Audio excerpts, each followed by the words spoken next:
Olá, queridos, tudo bem com vocês? Vamos direto para a nossa reflexão e eu vou direto para o texto e eu vou tentar me ater. Eu tenho aqui o meu roteiro aqui diante de mim, tá bom? Eu vou tentar me ater um pouco agora para eu ver se eu consigo manter o pensamento aqui, o raciocínio daquilo que eu estou falando, tá? Nós estamos diante de um dos textos mais assombrosos das Escrituras Sagradas, que é uma revelação de Deus do porquê o homem rejeita o conhecimento de Deus. É algo assustador, querido. Vamos ler o texto?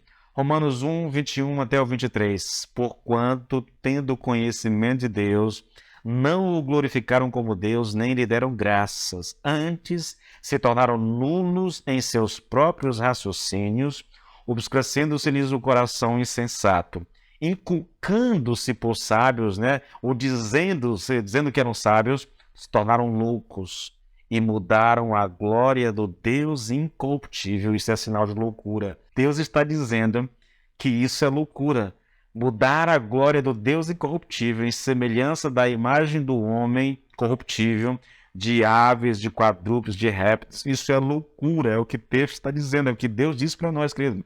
Então, o que Paulo nos ensina nesses versículos aqui é que a rejeição acontece de duas maneiras. Uma negativa, e a negativa se dá da seguinte forma: eles não o glorificaram como Deus, nem lhe deram graças. E positivamente, ela se manifesta da seguinte forma: eles trocaram a glória do Deus incorruptível e imortal em semelhança da imagem do homem corruptível, bem como de aves, quadrúpedes e répteis.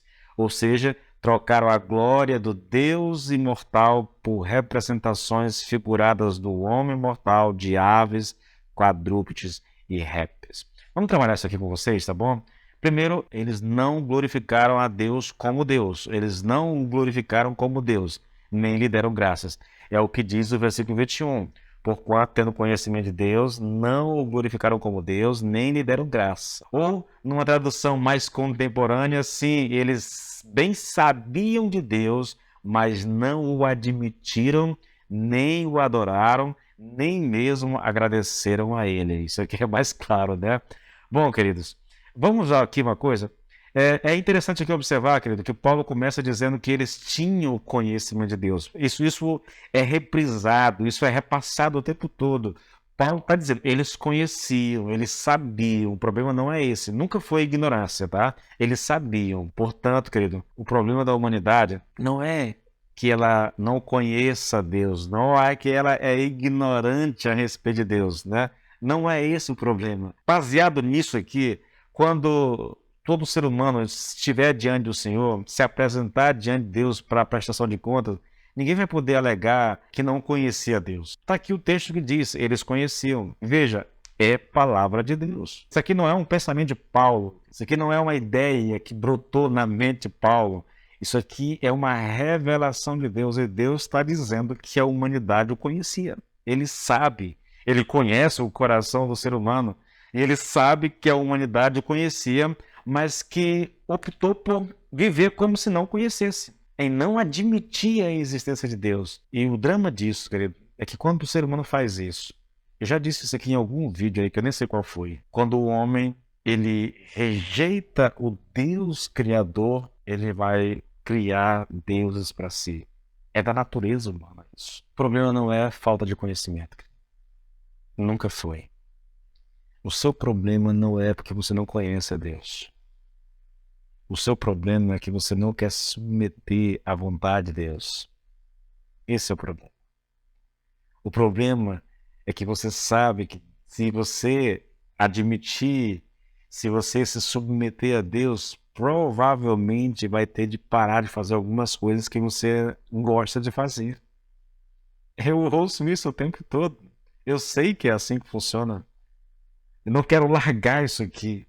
Há um pastor da Jocum lá de Curitiba, pastor Selmo, que ele dizia, ele chamava isso de pecadinhos do coração. São os nossos pecados prediletos, entendeu? Que nós não queremos abrir mão de forma alguma. Tá, querido? O problema não é o conhecimento, tá bom? O problema é que eles não glorificaram a Deus, nem lhe deram graças. E depois, achando-se sábios, se tornaram loucos e fizeram para si imagens de deuses baseadas na figura do homem, de animais e tudo mais. Glorificar aqui, querido, é honrar, é reconhecer seus atributos e louvá-lo pela sua perfeição, é reconhecer a sua glória e exaltá-lo por isso. A finalidade última do homem é glorificar a Deus. É o que o texto diz, né? Amarás o Senhor teu Deus de todo o teu coração, de toda a tua alma, de todo o teu entendimento. O homem deveria olhar para a natureza, querido, e ver nela a glória de Deus. E deixar de reconhecer esses atributos invisíveis de Deus, o seu eterno poder, a sua divindade, nas obras da criação, é privar Deus da sua glória. Você consegue entender isso? Atribuir a criação ao acaso ou a qualquer outra divindade é despojar Deus da sua majestade. Portanto, quando os povos pagãos, querido, seja nos grandes centros urbanos, seja nas selvas mais remotas, dão glória aos seus ídolos, não fazem isso de forma inocente. Trata-se de uma rebelião deliberada contra Deus. Eu confesso a vocês, eu me assusto com isso. Eu vou falando a vocês e penso, meu Deus, isso é o ser humano. É assim, sempre foi assim. Há 2000 anos atrás era assim, há 5000 anos atrás era assim, hoje é assim. Não é porque não saiba de Deus, não é porque não conheça Deus. E repito, hoje nós não temos só a revelação geral, nós temos a revelação especial, o Velho e o Novo Testamento, nós temos a história da igreja com 2000 anos, querido, de relatos, nós temos tudo isso. Mas ainda assim, nós optamos por viver a nossa vida como se Deus não existisse. Na verdade, como não, né? Não permitindo que Deus faça parte da nossa vida. Isso é desprezo, querido, sabia? O nome disso é desprezo. É forte isso, né? Eu sei de Deus, mas eu viro as costas para Deus. Eu sei dele, mas eu não quero que ele faça parte da minha vida. Eu sei dele, mas eu não quero que ele se intrometa na minha vida. O que ele tem para me dizer não me interessa. Não o glorificaram, nem lhe deram graças. Eles se recusaram a reconhecer que todas as coisas boas das quais eles se alegravam vinham de Deus. Atribuíram essas coisas aos seus ídolos. Queridos, isso é assustador. O ar que nós respiramos vem de Deus. A força para trabalhar, o vigor para trabalhar, a saúde vem de Deus. Eu posso dizer que tudo que você tem, se conquistado honestamente, vem de Deus.